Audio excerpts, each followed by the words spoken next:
Listen, if you don't watch this interview, you missed out, okay? This one right here, my God.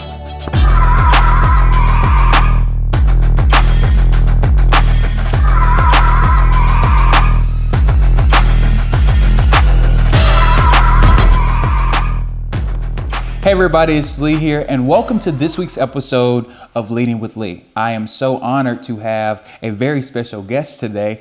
She is an author, a speaker, a publisher, and many other things. My good friend, Meagan Pinkney. Hey, Meagan. Hey, Lee. How are you? Good. So, Meagan, thank you, first of all, for doing this interview with me. I'm truly honored that you would be willing to come on the vlog podcast. Yes. And so my first question for you, because I talked to you about talking about a lot of things, particularly and more specifically female leadership, but tell just everyone a little bit about yourself. Well, I'm just a country girl from a small town west of Baton Rouge, Louisiana, to be honest.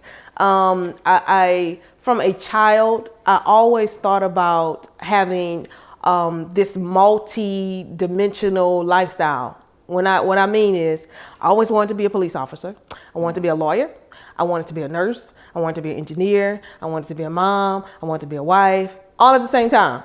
But in my mind, I never thought, practically, you can't be a nurse, a police officer, all that at the same time. Right.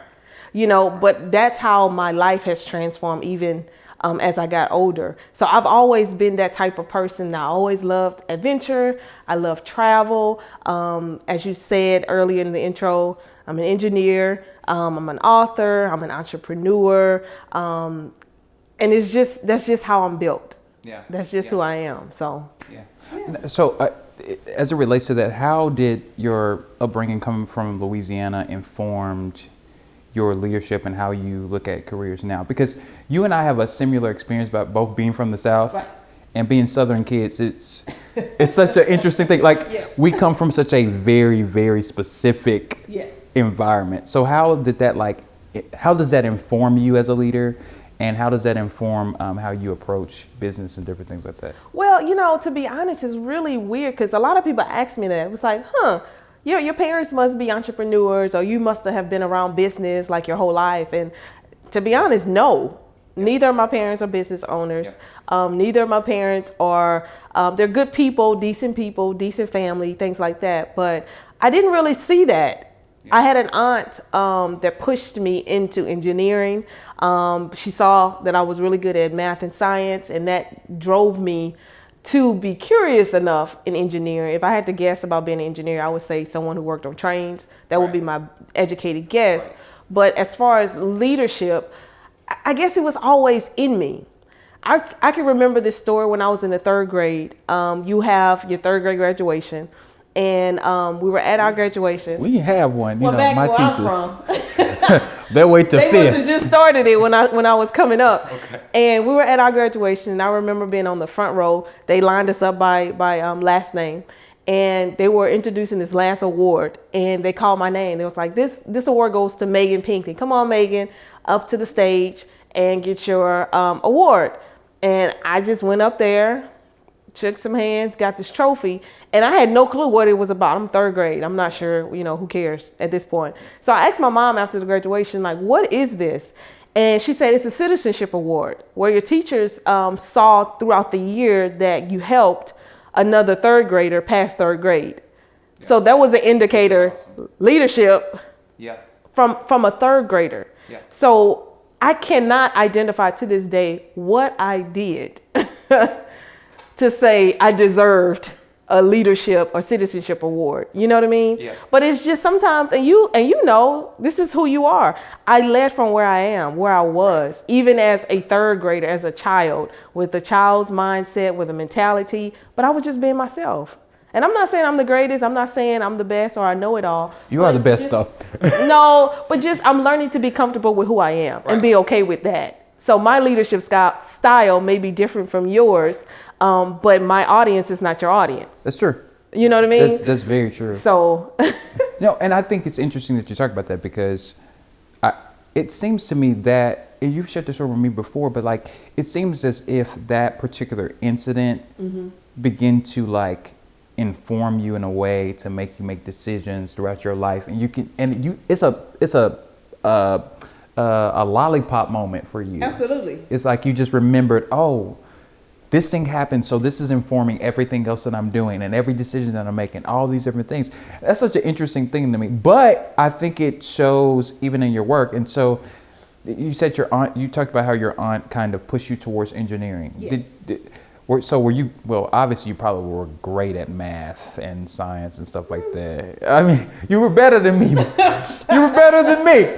But how did you even just continue to go towards that? Like, did she just put you in a class or something like that, right, and had you do stuff like that?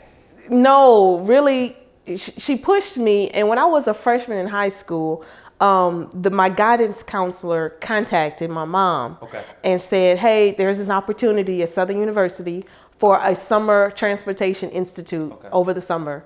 And again, I didn't know what that was, but I asked my mom, can I go? And she said yes. And that introduced me to engineering, specifically civil engineering. I remember going there for the summer, and they had us on the computers. Mm-hmm. It was a bunch of kids from different schools around the area. And they were having us to build a bridge so this little plate 18-wheeler can go across without the bridge collapsing. And I remember being me, my inquisitive self. I got up from the computer and I walked over to the dean of the engineering, which I didn't know it at the time. I got up and asked him a question. I said, Dr. Carrier, what is this that we're doing? Because it's so out the box. Engineering is not just some math problems. I mean, it takes it to the next step. Yeah. So I got up and I'm like, what the heck is this? And he was like, it's civil engineering. I said, okay. I went back down. I went back to my computer and started playing. So fast forwarded 3 years, when I'm a senior in high school, I'm in my English class and I'm just trying to graduate, trying to go to right school. And our teacher was like, okay, I need everybody in here to write a paper about what you want to major in when you go to college. And I'm like, I always wanted to do business, but I'm like, I don't want to do, oh wait, what did that guy say this was? Civil engineering. Yeah, let's write a paper on that. And that's when I was like, okay, not knowing nothing. And I just, when I filled out college papers for my major, that's what I put. I didn't do any research to see how much money they made. I didn't do anything. Right. Which I understand. I think for me, that's so interesting that like these moments, as I was talking about earlier, just kept happening in your life, and you just said, okay, let me just go for this. But there's something you started talking about that like really sticks out to me as far as curiosity is concerned. Yes. Like I've known you almost maybe a year and a half, almost a year. I'll say two. Maybe two. So I've noticed that it seems like at the foundation of just who you are, there's like a level of curiosity about things. Yes. And it just seems like you've always wanted to just know information, just absorb information. Yes. And so how has that engineering background and your job and your career as far as an engineer informed like every other thing you do? Because you do a lot of stuff, Meagan. A lot of stuff, which I'm like, yes, that's amazing and fantastic. But how does that curiosity inform those other areas? Well, I think engineering, being a doctor, being a teacher, you're wired like that. Yeah. The way I think it helps me excel in engineering because I'm curious I like to solve problems. Yeah. And in my job, they pay me to solve problems all day, every day. The more problems I solve, the more money they pay you, right? So I'm like, I want to learn how to do it. I love to learn. I'm like a sponge. I'm just like, give me information so I can process it. That's all I like to do. But I like to be creative also. Yeah. So just with that engineering curiosity, it's kind of like, I don't want to leave anything on the table. It's like, I'm not being busy just to be busy because I don't have anything else to do. Yeah. And I'm not doing anything that is outside of my scope or outside of my lane, right? Yeah. So I'm not pursuing doing brain surgery on someone. I'm not a doctor, okay?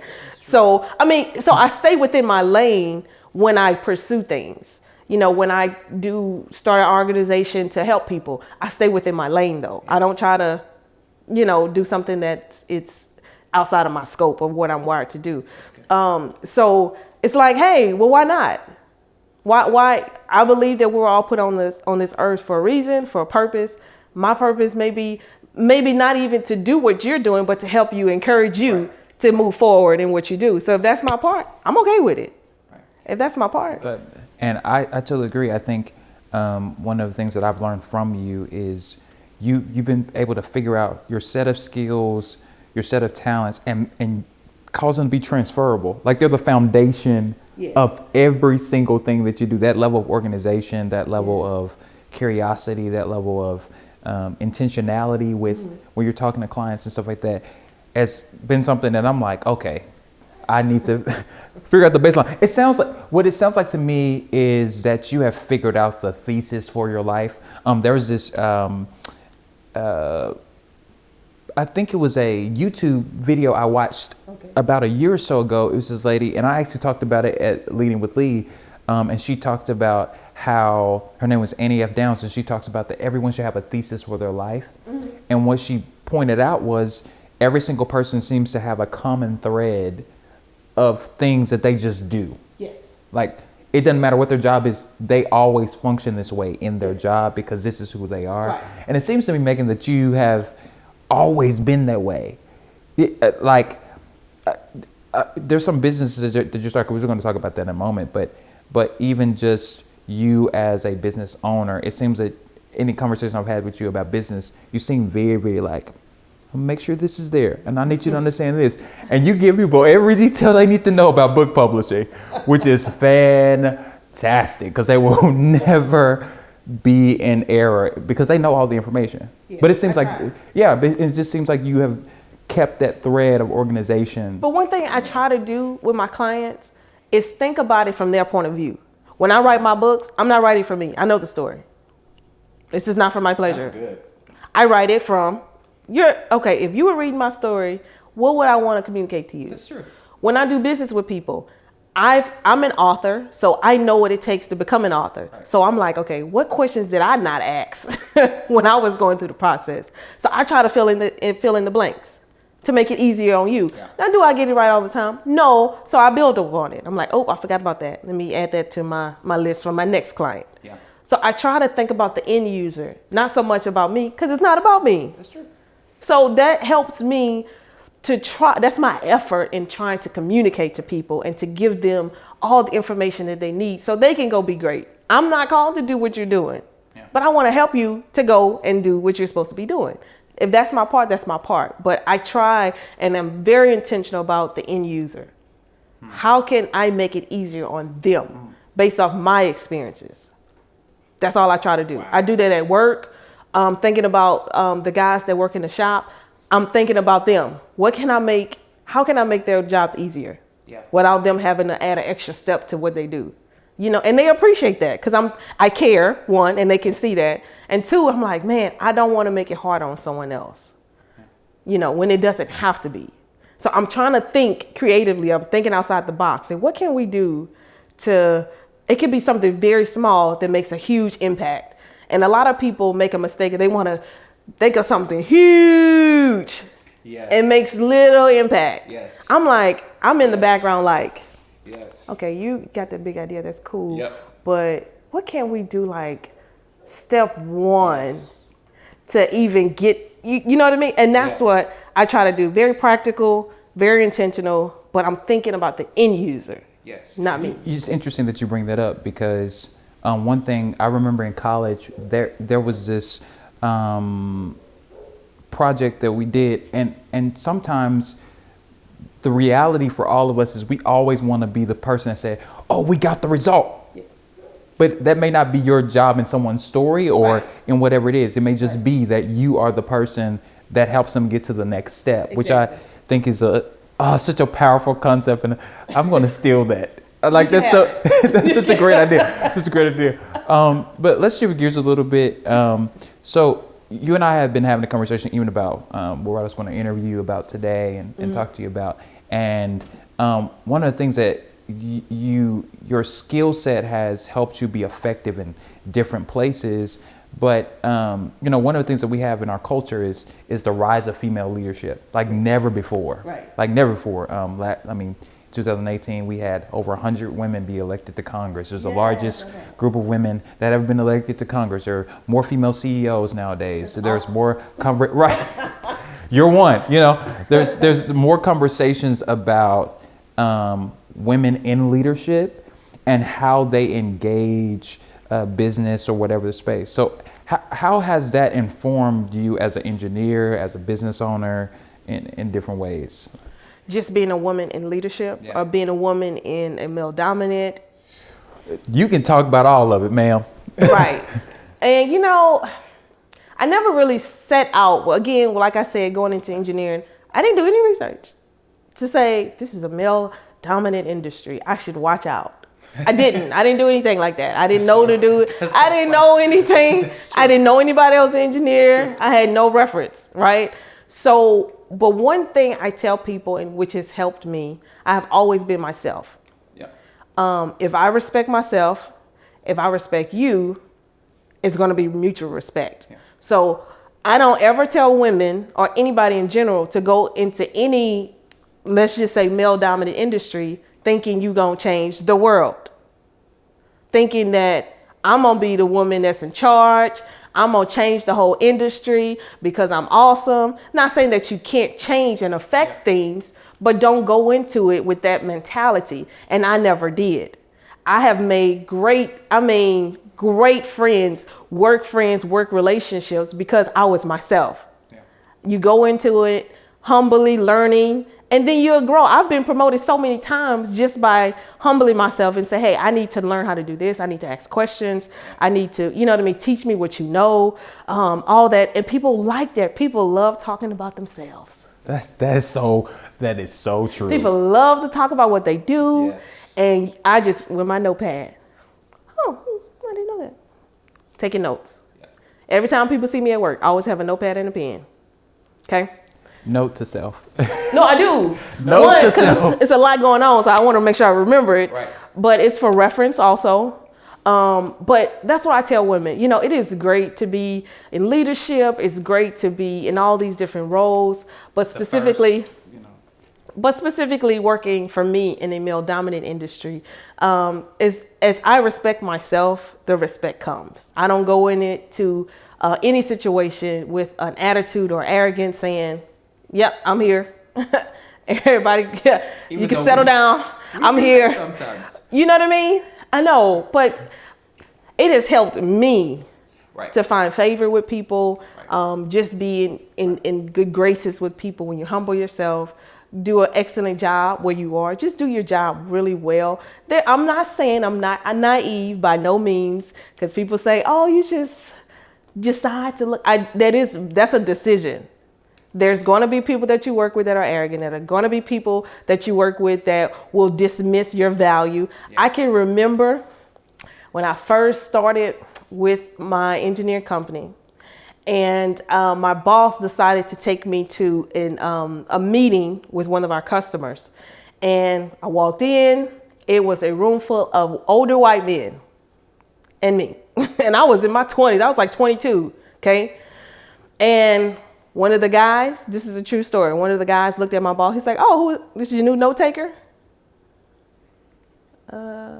So what do you do? But I'm grateful that my boss stood up for him. He was like, no, this is our new applications engineer. He was just like, oh. And he shut up. I didn't even have to defend myself. Yeah. But I'm not saying that those situations won't ever come, but it's how you respond to it. My responsibility is how I respond to it. Yeah. Not that it won't come. You know what I mean? And you pick your battles. Yeah, sometimes I think, though, to your point, I think your work speaks for itself. Yeah. Your work speaks for itself. And I think that you're able to prove, hey, I've been good at my job. I know what I'm doing and how I approach that. Just kind of staying in that vein. So as far as so that is where engineering comes from. Yeah. So you have a publishing company, you are a speaker and consultant, you are a minister, you are an educator low-key. And I can't wait till you get your doctorate. But you're approaching these different areas based on your experience, based on being a Southern girl, based on being a woman of color, like all these different things, and how that is informing and engaging in the conversations that you have. How does that translate even to how you approach, just specifically when you're talking to people that want to write books? How are you approaching that as a woman and just a female leader? Because Meagan, you're probably one of the best leaders I know. Like the way you're able to communicate an idea or communicate what you want to get done. You're very detail oriented. There's that engineering in you. Yeah. It's very, very clear. Right. And so, how does that translate into publishing and different things like that? Right. It's so funny because if you would have asked me this maybe a year or two ago, I would be like, it's so random. Everything is random. I'm an ordained minister. I'm an engineer. I do this. And I'm just like, it's just random. Yeah. But it became a point where I can see they all go together. They all go together. I meet, I think we were having a conversation not too long ago, and I said, a thought came to me that, Meagan, you reproduce after your own kind. That's all I'm doing. I'm reproducing after my own kind. So I say I'm an author. I can produce authors. I am a business owner. I can produce business owners, right? And I try to stay in my lane. But with the ordained minister and being a woman, majority of my clients are women. You attract where you are. No, I don't want that. I'm not promoting like, all women, hear ye, come, but you attract who you are. Yeah. So I'm not bothered by that. But you want to make strong leadership in women? I reproduce after my own kind. That's true. Right? That's good. But when you talk about being a minister, when I have consultation meetings with people, which I do regularly, oftentimes we pray before our meetings. Even if I don't do it with them, I'm going to pray before the meeting, even if I do it by myself. But at the end of the day, something that I will say in that conversation, it will resonate with them. Yeah. And they were like, wow, this is confirmation. I may not have ever met the person. I don't know anything about them, but their business and what they're trying to do. Because I'm called to it, I take it seriously. I'm praying for my clients. I'm like, okay, what do I need to do? How can I help them the most effectively? I'm not just out here trying to just become rich just to say for the sake of being rich. Now that is a byproduct. Okay, don't ever get that on record. That's a byproduct. Yes. But my heart is, I want to help people. Yeah. But once I begin to know my value and my worth, that's what you're gonna get. Yeah, that's good. I mean? Yeah, that's phenomenal. It's phenomenal. So I have a question for you. So how does it work with you managing? You work full time as an engineer, and then you have all of these things going on. Yes. How do you manage that? Because that's one of the things I think a lot of people who want to start things or who lead things, they struggle with this. I have a career that I'm in that I may or I may not like.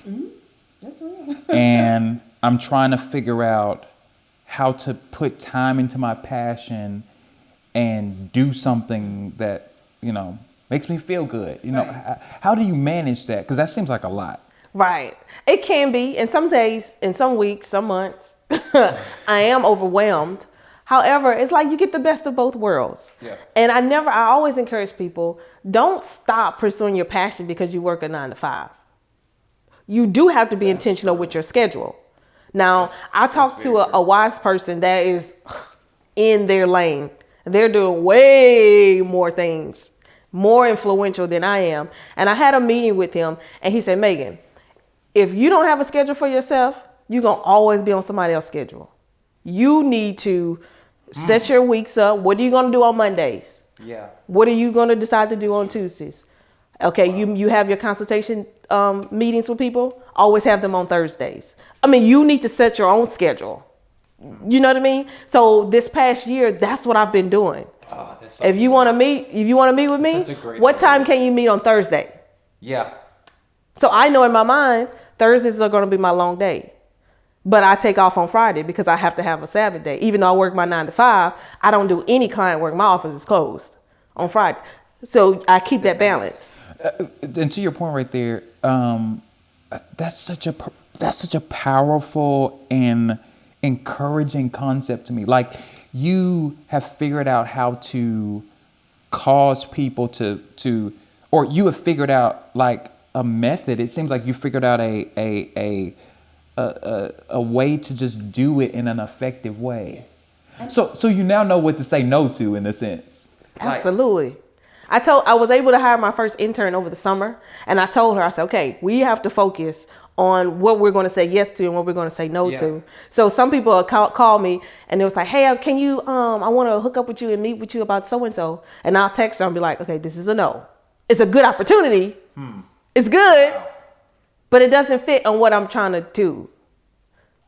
Does it make sense? Yes. So it's like, oh man, that would be awesome to do X, Y, and Z. But I'm like, does that fit in my goals and the visions for what I'm trying to do? Because I have to be intentional about my time. Yeah. I still have time to have fun. I still have time to hang out with my girls and go travel and, do all this cool stuff. But when I'm working, when it's Monday and I'm supposed to do 1, 2, and 3, Monday, I need to do 1, 2, and 3. Yeah. That's really good. Wow.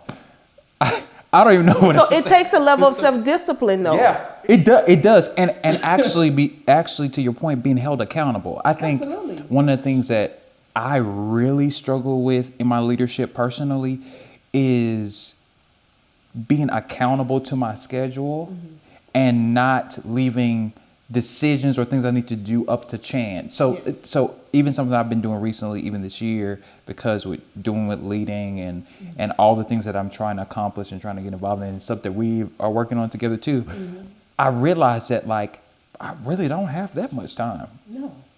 And if I'm not intentional with the 3 hours that I have, because I'd have to sleep at some point. No, absolutely. I get well enough sleep. I gotta sleep at some point.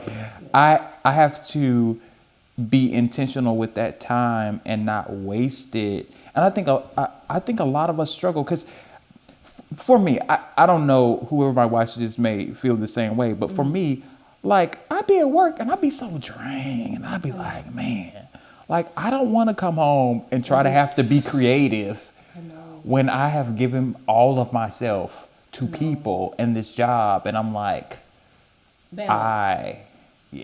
Balance. No, it's a real thing. I go to work all day. I'm solving problems. Just, Meagan, do this. They don't ask me if I can. Meagan, I need this fixed. Sure. So I'm like, okay, I got to figure this out. Thinking all day. Some days gets the best of me. I'm just like, oh, I let this job kick my butt today. I do not feel like doing anything for anybody right now. So I'll come home and not do anything. I'll just sit down, eat my dinner, and I'm just like, I got to debrief. Okay, Meagan. I got maybe like 2 hours before it's time for me to go to bed. What can I do? I got to do something. I gotta, you know what I mean? But it's a balance. I think about that all the time. I'm like, okay, Meagan, on your lunch breaks, oftentimes either I'm writing my own stuff, I'm having consultation calls if I can't do it in the evening. I mean, I try to be as productive as I can. Yeah. Even while I'm at work, I'm on my lunch break. At my 9 to 5, still getting stuff done. In other words, this is going to sound really bad. Stealing time. I'm on my lunch break. Right. But you get my point, though. Not like stealing time from work, but like stealing, like cutting your time in ways where you have a free moment. You're saying absolutely, and let me invest. Let me do something. What can I do real quick? That's so. Oh my God, that is such a brilliant idea. Like, I'm about to be stealing so much time at work this week. Oh, please don't say that. You know what I mean. Yes. But that's such a brilliant idea because it makes you actually recognize that I do have moments to give to something else. And I think for me, one of my biggest problems, because I'm such a big picture person, it's so hard for me to just like, okay, cut it down to this one, just work on this one piece. Like even with this, like I can see where it's going to be, or I can see where I want it to go and all these different things. But if I don't actually cut it down and Kyle don't get on my case about being on schedule and doing this thing and when I need to put out the content and when I need to write, when I need to do these things, I might just be like, oh, here's so much great things and not feeling the picture. I'll draw the outline, but then color in the picture. Absolutely. It's being flexible. I remember one day I was at work, my 9 to 5. I had my phone with me. I was in the shop. And I received a text message from someone that I knew. And they said, hey, I need X, Y, and Z done. Can I hire your company to do it? And I'm like, okay, let me get a little more information. So I'm texting the person. And I'm like, oh, I can do it in like 10 minutes. Okay. I sent them an invoice from my phone. Okay. I did not leave. I'm on my phone, still doing work. And on my lunch break, I did it real quick. It just so happened I had my personal computer with me. Usually sometimes I bring it to work. I did it. I made money. Not even, I'm like literally still at work. I didn't leave. I didn't do anything. We need to have a side But conversation. I didn't call. They reached out to me though, but it was something that I could do real quick. Right. I was like, okay, Meagan, I know I can do this real quick. Yeah. I don't have to wait till I get off to do it. I can do it on my lunch break. I don't have nothing planned. Make some money. Boom. And I was like, oh, this is cool. It still excites me.